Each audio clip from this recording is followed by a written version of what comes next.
Welcome into the Your Illini Nation pregame show, the final one here from Champaign and the State Farm Center. Andy Olson, Derek Piper from Illini Inquirer with you. That was a nice save by the manager. What is a pregame show without a little bit of a scare from the basketball coming to end all of our fun? It is the biggest game of the season, Derek. Senior night, number 3 Purdue coming into town. You couldn't script it any better than that to get some buzz in this building. No, this thing had a highlighter over it as soon as it came out on the schedule. Thought it could be the game of the year for the Illini. It has that potential. You think about a lot still at stake for Illinois as they're playing their way and trying to make that push towards this 3-seed line. We're always thinking about seeds and bracketology this time of year. This could be the biggest win, obviously, on Illinois' resume. One of the differentiators when you look at Illinois versus some other teams that are in that conversation, maybe ahead of them. Some other teams out there maybe have a win against an elite team. Illinois is still looking for that. This obviously would be one of those. You're talking about Big Ten tournament seeding. You'd lock up at least a top 2 seed with a win tonight. Still an outside chance for a 1 seed. On that note, still an outside chance for a share of the Big Ten title if you win tonight. You need some help. You'd have to win at Iowa. You have to have Purdue lose at home to Wisconsin. But, yeah, senior night, this the last game in this building. The Orange Crush is vibing, and the countdown is on, man. The guarantees are at a minimum here late in the year. One more at home, one more on the road. Then it's postseason play. Yeah, anything can happen. And but fun time of year, and tonight's going to be thrilling as you see 2 of the best basketball teams, obviously in the Big Ten, maybe even in the country. So many ways we can go from here, and so many things that we are going to talk about. But let's start with the fact that it is senior night, right? 7 Illini student athletes going to walk tonight. That includes Coleman Hawkins and Terrence Shannon Jr., of course. Max Williams, who comes in on a walk-on from DePaul. We've also got the 3 one-year transfer guys, Marcus Damas, Quincy Guerrier, Justin Harmon. And don't forget, Luke Goody is graduating from the Geese College of Business. So they decided to let him walk as well. It's a new era of how they're going about walking on senior night, Derek. But those guys that we talked about, especially the ones that have been here less than a calendar year, Damas, Guerrier, and Harmon, certainly had a huge impact on their time, no matter that it was short.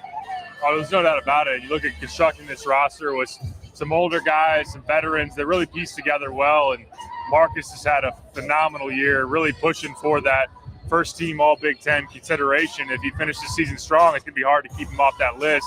Of course, coming off 31 points at Wisconsin, and so much of Illinois' offense run through him with his ability to see the floor and pass, play booty ball. It really makes Illinois a unique challenge.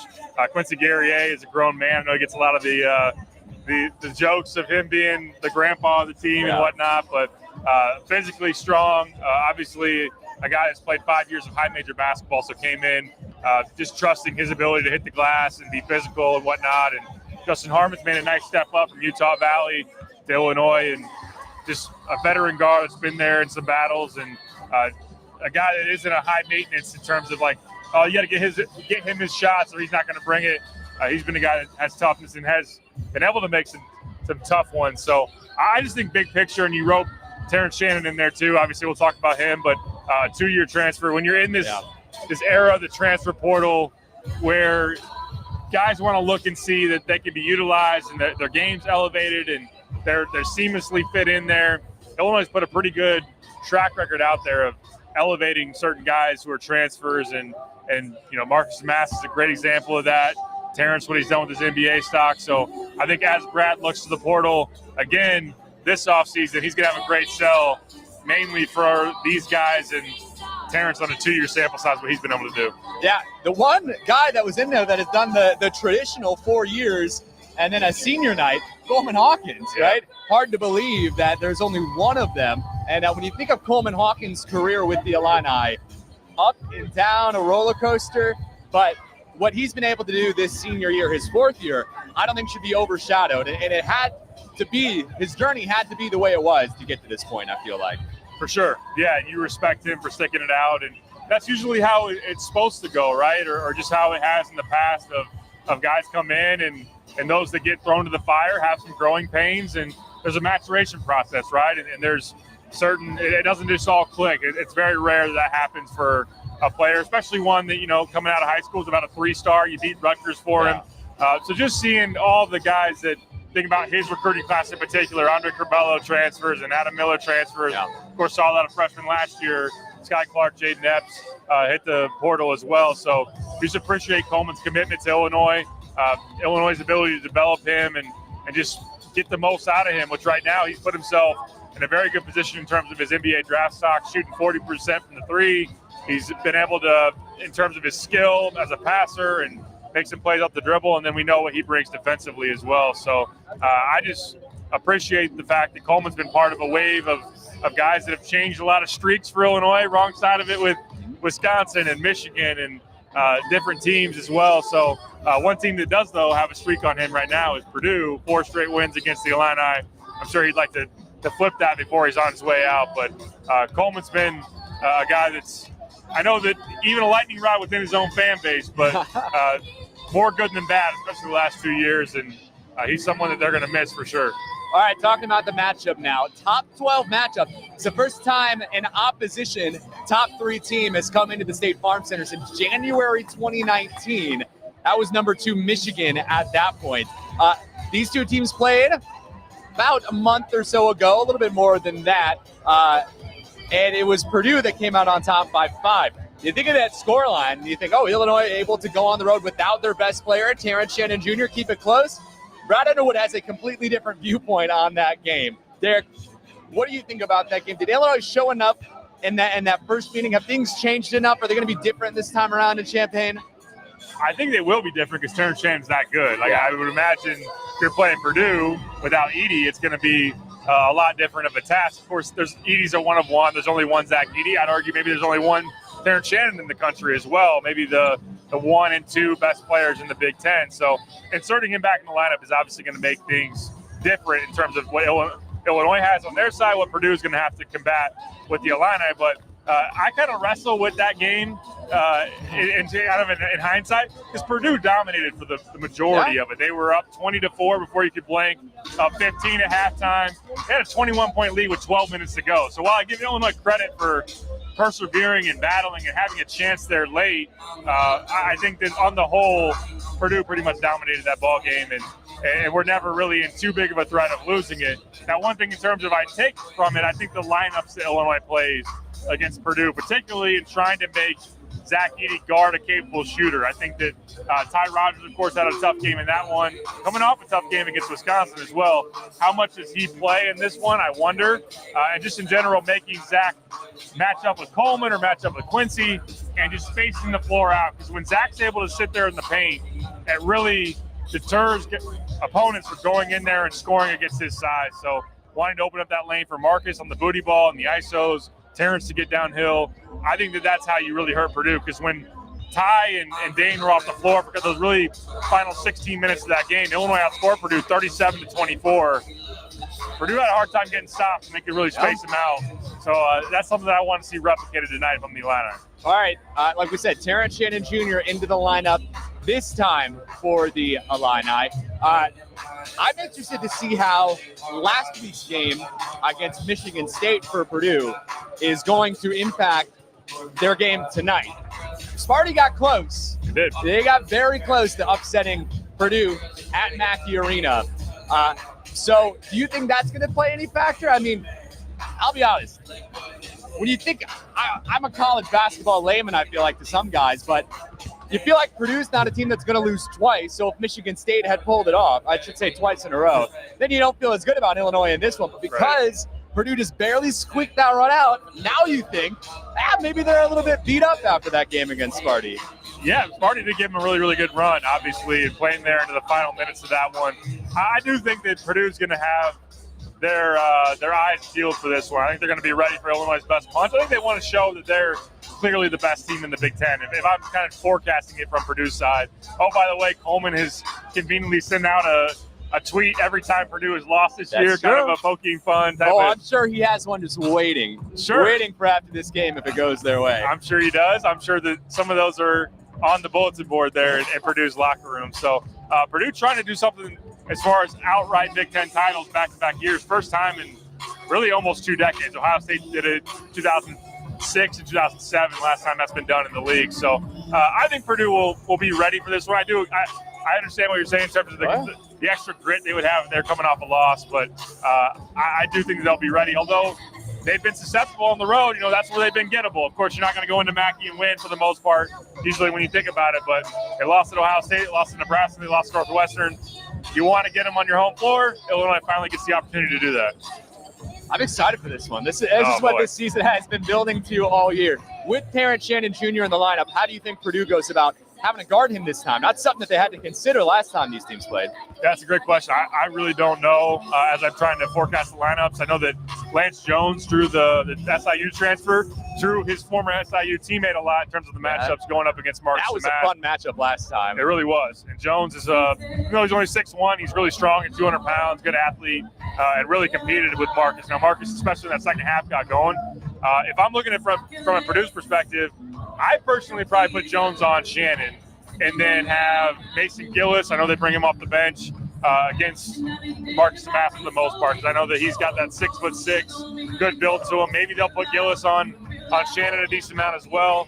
But one thing you want to avoid, I know, is Fletcher Lawyer is kind of the one weak spot they have defensively. Probably don't want him on Damask or Shannon. Braden Smith would obviously be a smaller booty ball type of guy as well. So it is a bigger task in terms of mixing and matching the matchup for Purdue now with Shannon involved as well. So again, that's why it goes back to me having Edie away from the basket. That's where you really make Purdue in a bind of trying to keep guys in front of and trying to contest Damask and Shannon. So if you don't know, we should break down the championship scenarios, heavily favoring Purdue to go outright in the regular season championship race. Illinois needs to win both of their games left this season. So tonight and then at Iowa on Sunday, whereas they need Purdue to lose both. So, of course, tonight and then Wisconsin at Mackey Arena on the final day of the season. Not really in Illinois' favor, I feel like, as far as being able to take a piece of that title. If we remember a few years ago, we didn't think Nebraska would go up to Wisconsin and get that done as well on the final day. So anything is possible, but it does seem like Purdue has this one wrapped up. Maybe that plays into Illinois' favor a little bit, as they know they have a piece of that championship already done with this year. Yeah, it might be a little bit of a different, say Illinois didn't slip up at Penn State. I know these are games that Illinois fans are going to just cringe at. The home loss to Maryland, obviously. Having it in control at Michigan State, too, and letting that thing slip away. So we'd be having a much different conversation, even if Illinois just had one less loss. Yeah. Because tonight's win would guarantee a share at least, and then things would be wide open going into that Sunday. So Purdue could be a little satisfied knowing they do already have at least that co-Big Ten championship. But another thing on the flip side, I'm sure that Matt Painter's using as a motivator is that right now Purdue is projected as the top overall seed in the NCAA tournament. Of course, UConn is right on their heels. Houston's still in that mix too. Any kind of slip-up would knock them off of that. So as they try to build the best path possible for them to go on that run, which, of course, they still have that 16 seed loss looming in their minds, they want the best chance to go to a Final Four and really capitalize what's been a fantastic year. So any loss from here on out could knock them off that pedestal. But then, on the flip side, Illinois has a lot of motivation too in terms of seed line stuff. Yeah, we can talk about seed lines now. Right now, Illinois projected by most, I would say, places as a number 4 right now, which means you get to the Sweet 16, you'd have to play the number 1 seed. If they could either fall to a 6, that seems kind of out of the question at this point. Yeah. Really, I think their only opportunity is to rise to a 3. That certainly becomes a lot more possible with the win tonight, I feel like. It definitely does. I don't know that by itself that you'd be automatic on the 3 line. It does depend on what some of those teams in front of you end up doing. I know Kansas has been slipping a little bit of late. They've lost back-to-back games, struggling without Kevin McCullough. They're on that 3 line. Maybe they take a hit here, but again, Kansas has a win at home against UConn. Creighton, who's in front of you on the 4 seed line, has a win at home against UConn. Duke beat Baylor on a neutral. That's a really good win. So that's one thing that for Illinois is really lapsing right now is that, a win at Wisconsin's a good win. A win at home against Michigan State's a good win, but it's not a top 20 or a top 10 win. Illinois could really use this one as the building block, the real foundation of their resume. So I think you get this one tonight. Still could get a quad one at Iowa. Still would have opportunities in the Big Ten tournament to pick out a quad one win or two. That would put you in real contention, if not in the 3-seed line, probably at the doorstep with a win tonight. Man, the crowd already, by the way, filing in.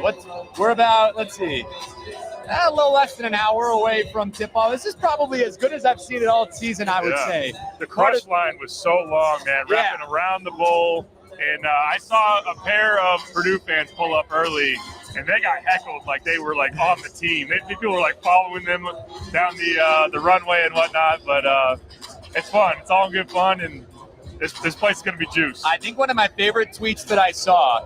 So of course everyone's tweeting out all the photos of the line and the stuff like that, where people are in their lawn chairs. They've been out there since noon.